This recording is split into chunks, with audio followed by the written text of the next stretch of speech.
You are sitting in a room with someone you love, and suddenly you feel a desperate urge to be anywhere else. It is not because they did something wrong. It is not because the love has died. It is simply that the air in the room feels heavy, used up, and crowded. You need to breathe. You need a wall between your thoughts and their presence. But then the weight hits you, not the weight of the room, but the weight of the debt. You feel like a thief. You feel as though by wanting 5 miles of distance, you are stealing something that belongs to them. This is the tax of the Western heart. It is the cost of a very specific, very invisible contract we all signed without reading the fine print. We have been taught that love is a house we must live in 24 hours a day, and if we step out into the yard for some air, we are abandoning the home. We call this commitment, we call it consistency, but if we look closer, we might find it looks a lot more like ownership. Think about the words we use: my partner, my boyfriend, my wife. In our language, love is a noun of possession. It is a thing you have. And once you have a thing, you expect it to be there when you reach for it. If you buy a chair and put it in the corner, you expect it to be in that corner tomorrow. If the chair suddenly decided it needed to spend a week in the garden to find itself, you would think the chair was broken. We do this to people. We treat the presence of the person we love as a permanent utility, like electricity or running water. We expect them to be on. When they flicker, when they need to dim their light and retreat into the shadows of their own mind, we feel a surge of panic. We ask, what is wrong? We ask, did I do something? We assume that a need for space is a withdrawal of love. This is the logic of the system we live in. It tells us that love is an accumulation. It is a pile of bricks. Every day you spend together, you add a brick. You want the pile to get bigger and bigger until it is a tower that can be seen from miles away. In this model, space is a missing brick. Space is a hole in the wall. Space is a failure of the structure. This is why you feel that sharp, cold needle of guilt when you want to take a drive alone. You feel like you are unbuilding the tower. You feel like you are breaking the promise of forever. But what if the tower is the problem? What if the goal isn't to build a static, unmoving monument? What if the guilt you feel isn't a sign that you are a bad partner, but a sign that you are trying to survive a model of love that wasn't designed for human beings? Human beings are not bricks. We are more like weather. We are more like the tides. No one looks at the ocean when the tide goes out and screams at it for leaving. We know it will come back. We know the movement is what keeps the water alive. But in our relationships, we demand a permanent high tide. We want the water to stay right at the edge of the shore, never moving, never changing. And when the water naturally begins to recede because it must, because it needs to find its own depth again, we feel the sand drying under our feet and we panic. We reach out and try to grab the water. We try to hold it in our hands, but the harder you squeeze water, the faster it disappears. This is the personal cost of the ownership model. It turns a natural rhythm into a moral failure. It turns a biological need for solitude into a social crime. It forces us to lie. How many times have you made up an excuse to be alone? How many times have you pretended to be busy or tired or sick, just so you could have a moment where no one was looking at you? You lie because the truth feels too dangerous. The truth, I love you, but I need you to not exist to me for 3 hours, sounds like an insult in our culture. It sounds like the beginning of the end, so we carry the guilt. We stay in the room when we want to leave. We breathe the stale air. We grow resentful. We start to see the person we love as a cage instead of a companion. The very person who is supposed to be our refuge becomes the person we need to escape from, and the tragedy is they feel it too. They can feel the tension in your shoulders. They can feel your ghost already leaving the room while your body stays behind. They feel the presence of your absence. This creates a cycle where both people are exhausted, trying to maintain the illusion of a solid, unchanging bond, while their actual spirits are starving for a bit of room to move. We have built a world where needing space is seen as the opposite of loving. We have been told that if love is real, it should be enough to fill every corner of our lives, but nothing in nature works that way. A fire needs wood, yes, but if you pack the wood too tightly, the fire goes out. It needs the gaps. It needs the air between the logs to breathe. Without the space, there is no flame. There is only smoke. By the end of this journey, we are going to look at a different way to see those gaps. We are going to look at a culture that doesn't see the falling leaf as a loss, but as the very thing that makes the tree beautiful. We are going to explore how the Japanese idea of transience might actually be the key to a deeper, more honest kind of belonging. But first, we have to admit where we are. We have to admit that the guilt we feel is the sound of a system grinding against our nature. We have to realize that our ownership of each other is a heavy, golden chain. It's beautiful, it's expensive, but it's still a chain. And as long as we believe that love is about holding on as tight as we can, we will always feel like we are failing when our hands get tired. You aren't failing, you're just human, and humans weren't meant to be held with a closed fist. Close your eyes and imagine a single cherry blossom tree standing at the edge of a quiet, dark pond. It is spring in Kyoto. The air is cool, and the world feels like it is holding its breath. For weeks, the tree was just a skeleton of brown branches. Then, for a few days, it was covered in tight, hard buds, and now, finally, the blossoms have opened. They are soft, pale pink, and so delicate that a heavy sneeze might knock them loose. In Japan, people travel from all over the world just to sit under this tree. They don't bring cameras to capture a permanent trophy. They don't try to pick the flowers and put them in a jar to keep in their living room. They just sit, they watch, and they wait for the wind. When the breeze finally comes, it doesn't just rustle the leaves. It begins to pull the petals away. One by one, the pink starts to drift downward. This is the moment of mono no aware. It is a phrase that is hard to translate, but you can feel it in your chest. It is the pathos of things. It is the sweet, sharp sadness you feel when you realize that something is beautiful specifically because it is ending. As you watch the petals fall, they don't look like a tragedy. They look like a dance. Some of them spin in circles. Some of them land on the dark surface of the pond and begin to float away like tiny, abandoned boats. In a Western mindset, we might look at the falling petals and feel a sense of waste. We might want to glue them back onto the branches. We might think the tree is losing its value because it is becoming bare again. We might see the empty branch as a sign of death. But the person sitting under the tree in Kyoto sees something else. They see that the falling is part of the blooming. If the blossoms stayed on the tree forever, they wouldn't be flowers, they would be plastic, they would be statues. It is the fact that they are leaving the fact that they are transient that gives them their heart-piercing beauty. If you knew the cherry blossoms would stay exactly like this for 1,000 years, you wouldn't bother to walk across the street to look at them. You'd say, "I'll see them tomorrow." You would ignore them, but because you know they will be gone by Tuesday, you give them your whole heart on Monday. This is how the Japanese heart views the world. It is a fundamental acceptance that nothing stays. The seasons move, the moon waxes and wanes. The river never flows with the same water twice, and yet there is no panic in this realization. There is only a deep, quiet respect. The viewer under the tree isn't trying to own the blossoms. They aren't asking the blossoms to promise to stay. They are simply grateful to be there at the same time as the blossoms. There is a profound freedom in this way of seeing. When you stop trying to keep the petals on the branch, you can finally appreciate the way they catch the light as they fall. You stop fighting the wind and you start watching the patterns it makes. The tree doesn't feel guilty for letting the petals go. The petals don't feel guilty for leaving. The pond doesn't feel guilty for carrying them away. It is a system in perfect, shifting balance. There is no ownership here. There is only a meeting and a parting. The space between the branches and the water isn't a void. It is the stage where the beauty happens. It is the room the petals need so they can show you how light they really are.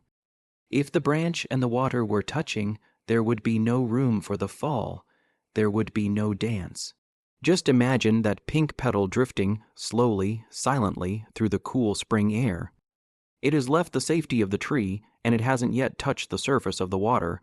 In this moment it is suspended, it is alone, it is in the gap. And in that gap, it is most fully itself.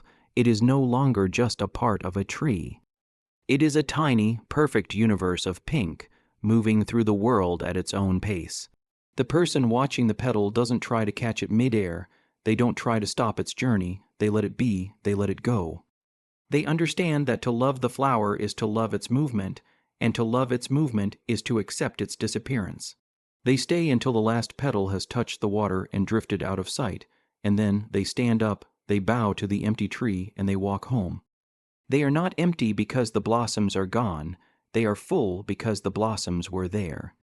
They carry the memory of the pink against the blue sky, and that is enough. They don't need to take the tree with them, they don't need to live under it forever, they are content with the transience, they are at peace with the space. Now we must look at the blueprint of our own minds. Why is it that the Western heart struggles to watch the petal fall?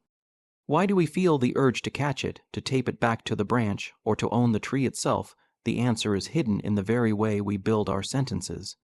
Language is the invisible architecture of our reality. In the English-speaking world and much of the West, we are raised in a linguistic system of ownership. We don't just experience things, we possess them.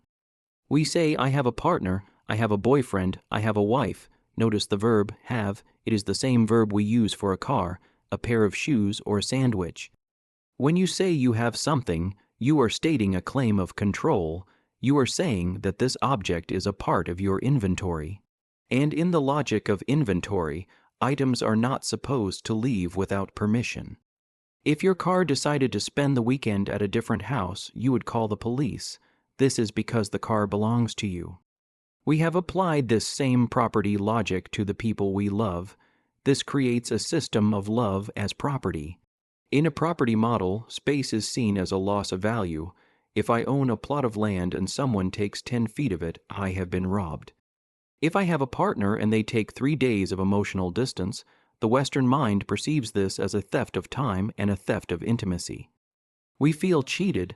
We ask, how can you do this to me? The word to me is the giveaway. It reveals that we view the other person's autonomy as an attack on our assets. Contrast this with the way we might view our cherry blossom tree. In the Japanese language, the way one speaks about relationships often bypasses these verbs of possession. There is a greater focus on the state of being and the context of the meeting.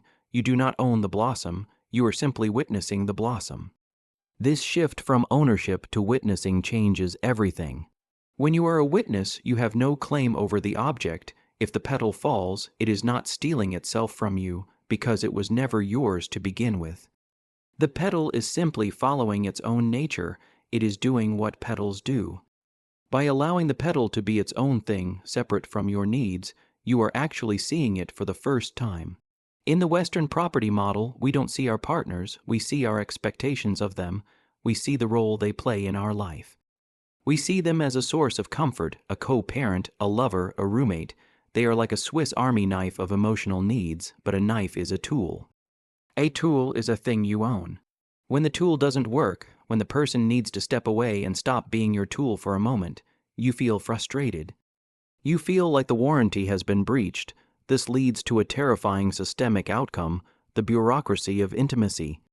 Because we view each other as property, we feel the need to create rules, contracts, and constant check-ins to ensure our assets are secure. We demand to know where they are. We demand to know what they are thinking. We use words like transparency and communication as tools of surveillance. We think that if we can just eliminate all the gaps, we will finally be safe. But look back at our tree.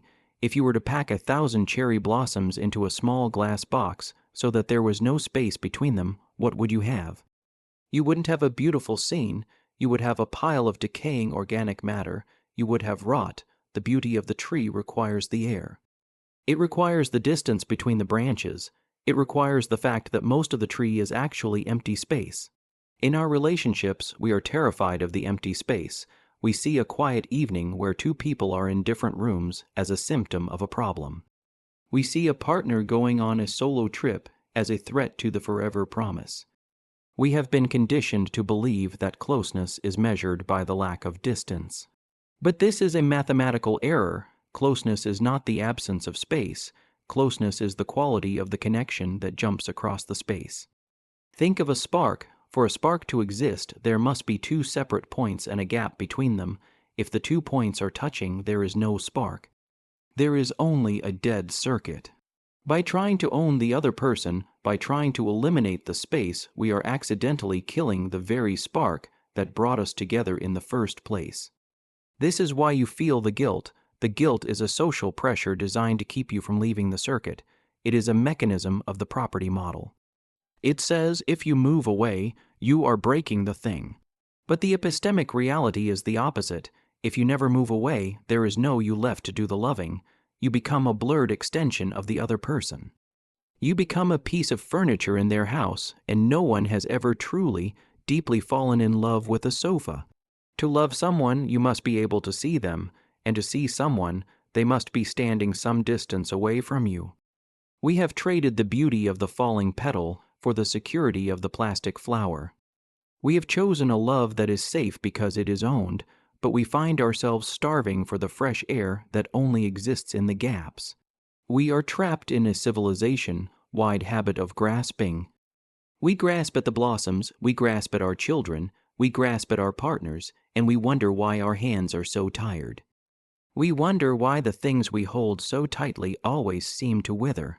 It is because life, like the cherry blossom, cannot be owned. It can only be witnessed. It can only be appreciated in its transit. When we demand that the petal stay on the branch, we aren't loving the petal. We are loving our own comfort. We are choosing our fear over their freedom. And that, in the end, is the most expensive trade we ever make. Take a breath and look back at our cherry blossom tree. We have talked about the petals, and we have talked about the person watching them fall. But now I want you to look at the space between the branch and the ground.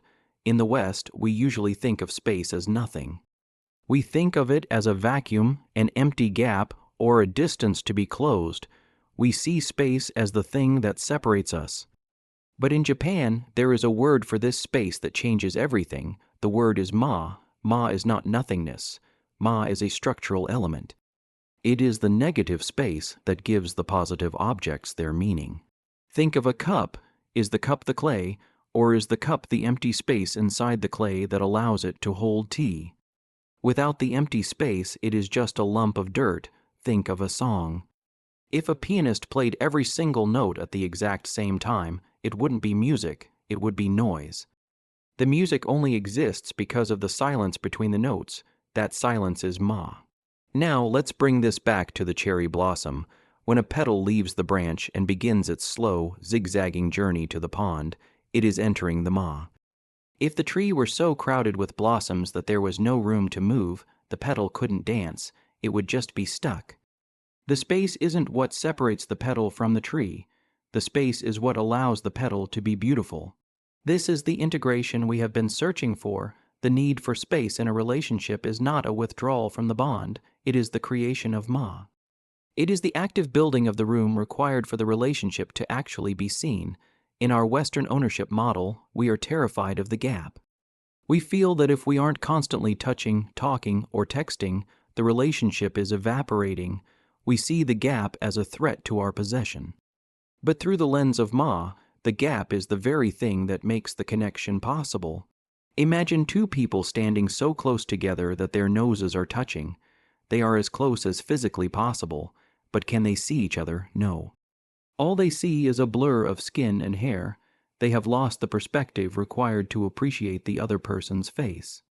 To truly see the person you love, you must step back, you must create ma. This space allows the you and the me to exist as distinct entities so that the us can be a choice rather than a collision. When you feel that urge to go into another room or to take a walk by yourself, you aren't leaving the relationship, you are tending to the ma. You are clearing the air so that when you do come back together, your presence has weight. You are moving from a model of two becoming one, which is essentially a story of mutual erasure, to a model of two honoring the space between them. Look at the cherry blossom petal again. As it floats in that middle space, it is connected to the tree by history, and it is connected to the pond by destiny. The space doesn't break those connections, it highlights them. When you allow for space in love, you are acknowledging that your partner is not an extension of you. They are a separate creature with their own internal weather, their own falling petals, and their own need to drift. Appreciating the ma means you stop viewing the distance as a problem to be solved and start viewing it as a sanctuary to be respected. This liberates you from the guilt of ownership. If you don't own the petal, you don't have to worry about where it goes. You can trust the wind. You can trust that the same rhythm that pulled you apart is the rhythm that will eventually bring you back together.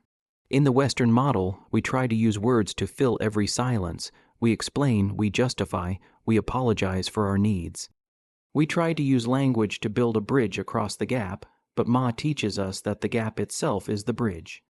You don't need to fill the silence with "I'm sorry, I need a break." You can simply let the silence be a shared acknowledgement of the transience of all things. When we embrace the Ma, we move from the exhaustion of holding on to the grace of letting go. We realize that the most profound way to honor someone is not to keep them in a cage of constant proximity, but to provide the wide, open sky they need to fly. The space isn't the end of the love, it is the oxygen that keeps the love from suffocating. It is the silence that makes the song beautiful. It is the distance that allows us to finally, clearly, see the tree for the miracle that it is. Look again at the cherry blossom tree at the edge of the pond. The sky has turned a deep, dusty violet. Most of the petals have already fallen.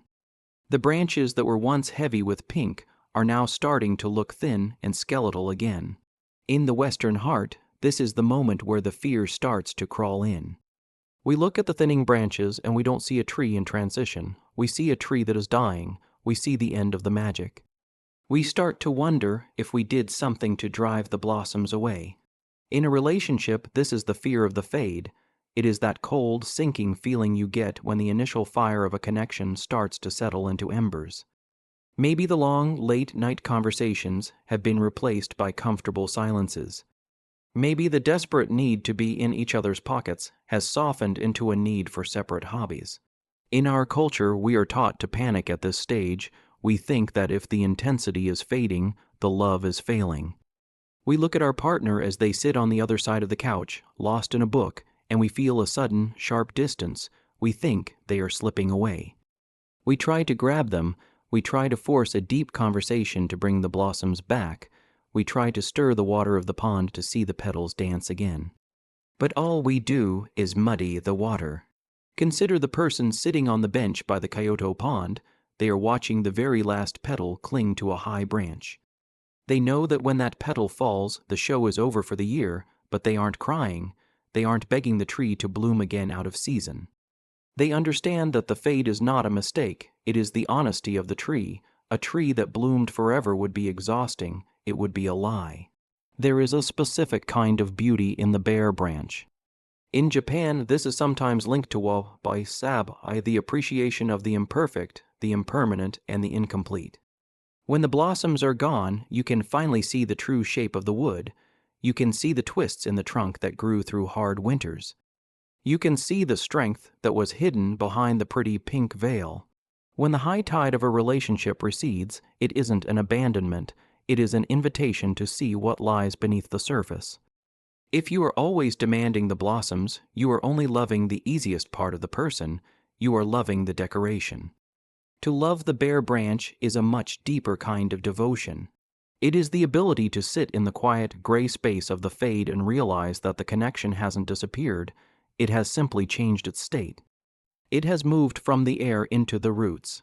Think about the guilt you feel when you are the one who feels the fade. When you are the one who needs to pull back and be quiet, you feel like a fraud. You think, I should want to be closer, why don't I? But look at the tree. Does the tree feel guilty for dropping its leaves in autumn?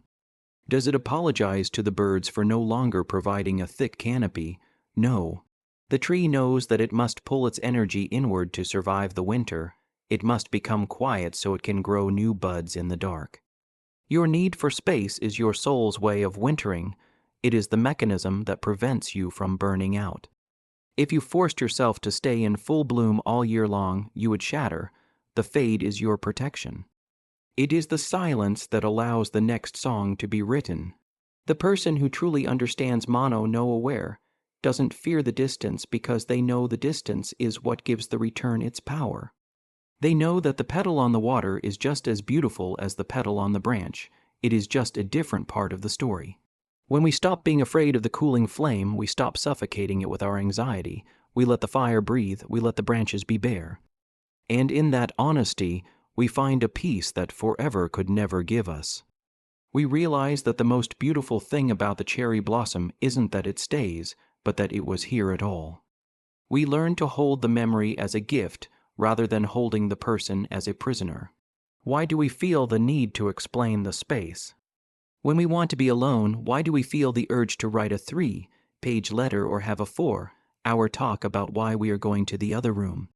We have been raised in a civilization that values articulation above all else.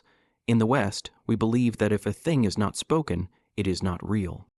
We think that silence is a void that must be filled with reasons, justifications, and proofs of love.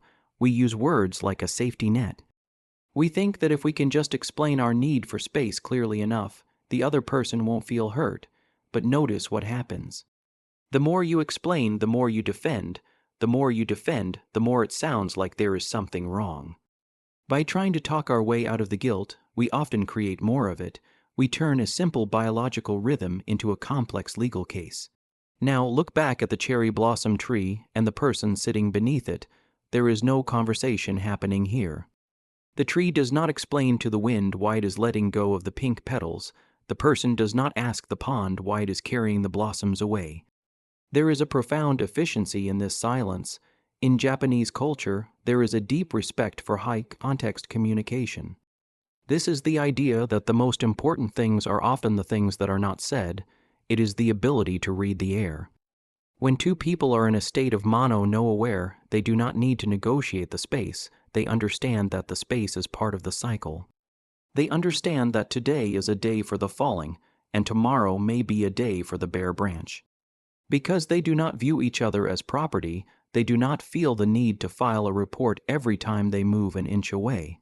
Our Western obsession with talking it out is often just a symptom of our obsession with owning it all. We use words to keep the other person within our reach. We use communication as a tether. We think that as long as the lines of dialogue are open, the possession is secure, but look at the cost of this verbal weight. It creates a friction that burns through our energy. It makes the relationship feel like a full-time job where you are constantly answering emails from the HR department of your partner's heart. In a high-context civilization, silence is not a sign of distance. It is a sign of trust. It is the ultimate form of intimacy to be able to be silent with someone and know that the silence isn't a wall, but a shared garden. It is the realization that I love you does not need to be said every 5 minutes if the way you honor the other person's space says it for you. We have been taught that communication is the key to a healthy relationship.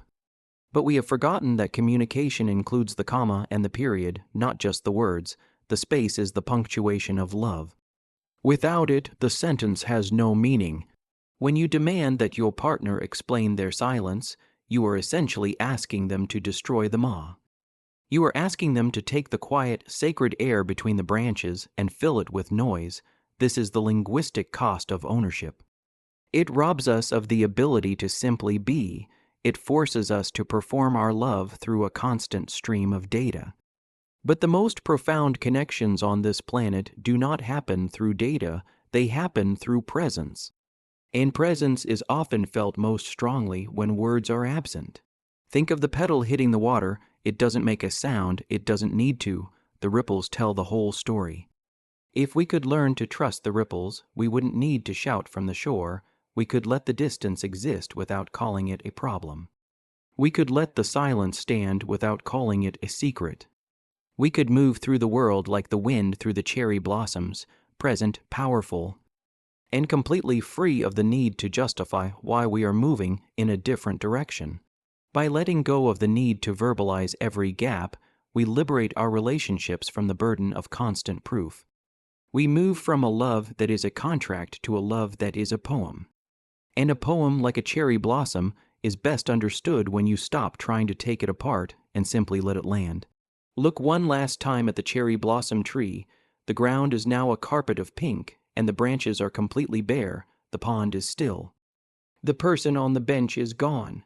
We have spent this time looking at the gap between the branch and the water, trying to understand why that space feels like a crime in our world.